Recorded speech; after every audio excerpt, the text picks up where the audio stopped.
A little bit story or testimony from my life. So I want to share to you guys that simple lang siya ng testimony but it builds my faith and also my character to who I am today because it builds me the capacity to trust God despite of the things that is happening for my life. So I created this for I've been posted this every Sunday. So testimony of me when I was young. Yeah, I've been adopted to my parents, and I've been with my biological parents right now, mommy and daddy, and I was very grateful and thankful to God that He never leave me or forsake me. So, yeah, one of the testimony that I have is during that time na yeah, it's all the grace of God. So if you're uh, adopted son or the son na gi-adopt lang. Kami sa kuha kasi na story different kasi I was adopted with the uh, parents na responsible, hardworking. My daddy is hardworking, my mommy is grabe kalabing. Yeah, not totally perfect. Our parents are not perfect but I've been grateful to God that sila akong na-parents. May sila akong na-parents.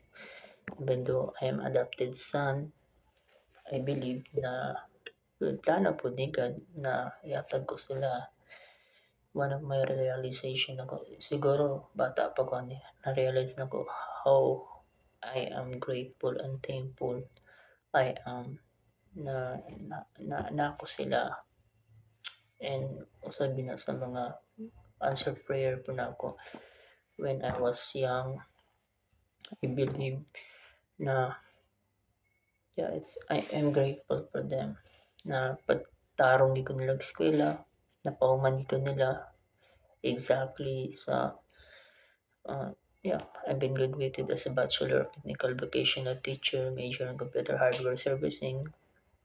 I'm not officially a teacher, but yeah, I'm working as a video editor right now.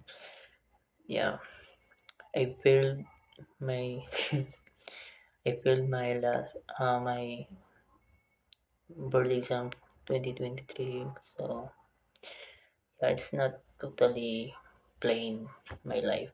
So yeah, just not be discouraged.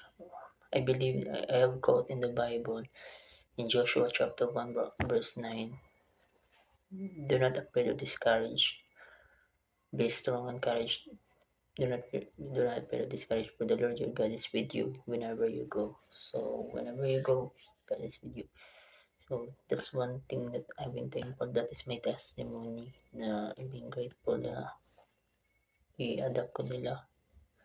Kasi I think I'm not exactly kung saan ang masgid pero gamay pa ko ato.